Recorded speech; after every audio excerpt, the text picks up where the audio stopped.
Hey YouTube, how's it going? It's Quinton here and welcome to tutorial number 24. And in this tutorial I am going to talk to you guys about pseudo classes in CSS. And if you guys are wondering if the text or something looks different, it is actually, I've changed it a little bit.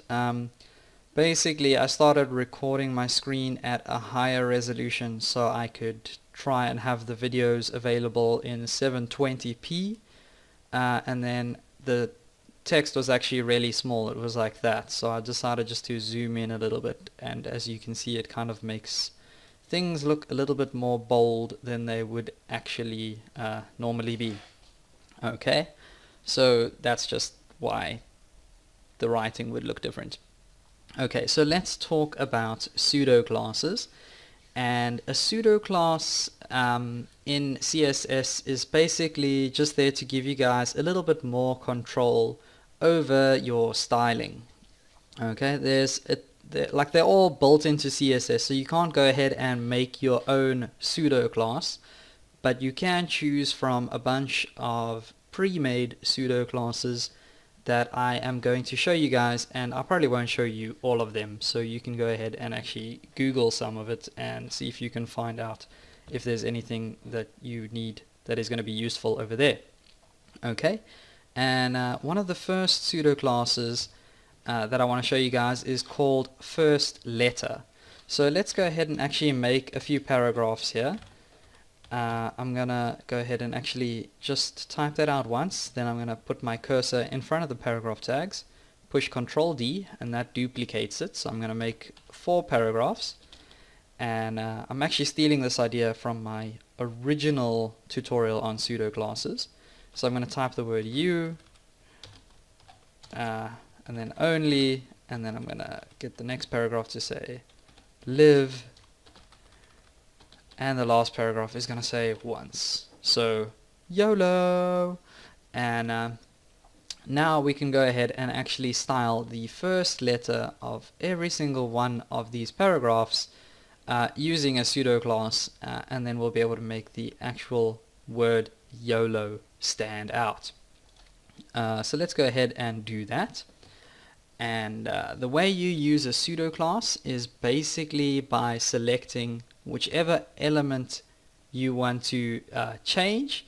So in this case it's going to be the P element, and then you have to append on or add on a little bit of extra information, which is the pseudo class that you are choosing to use. So like I said, there is one called first letter, so you're going to append on this colon, and then you're going to type first letter, and in fact it should be hyphenated just like that. So the first letter of every single one of our paragraphs, that's basically what that pseudo class is selecting. And now we can go ahead and just maybe change the color of that to let's go ahead and change it to blue, and we'll make the font weight bolded, so font weight bold, and we'll change the font size to something quite big. So let's just change the font size to maybe 20 pixels. Okay, so now when I go ahead and save this, and whoopsie, you can see I've been on YouTube.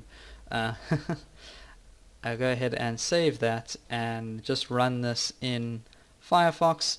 You can see I now have you only live once printed out, and I could probably just go in and zoom in to make that look a little bit the same size as the rest of the text.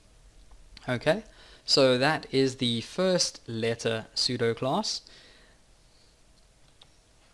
We also have something called the first line pseudo class. So if I go back over to Notepad++, and let's just take all of that out over here and add in a new paragraph, and we're going to have to make it quite long. So we'll just say the quick red fox jumped over the lazy brown dog's back, not bag. And I think I'm going to have to just duplicate this a few times just to make sure that it takes up quite a bit of space. Okay, cool. And that should be fine. So let's go over to Notepad++ again. I don't know how I changed to the browser, but anyways, Notepad++.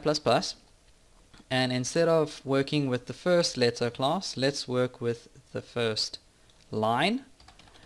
And I think this is fine. I think we'll just keep the color blue, font weight bold, and the size of 20 pixels.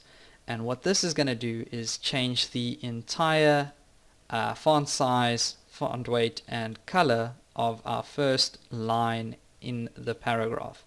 So basically, you can see here we've got quite a few lines that are actually displaying, but only the first line of the paragraph, or the top line of the paragraph, has changed. Okay, and I guess if I made my browser narrower, anything that falls down to the next line changes back to black, that's cool. Okay, so that's pretty much all I have for you guys in this video. Don't forget to subscribe. Please feel free to leave a comment, like, or share the video. It's really going to help my channel grow, and I will see you guys next time.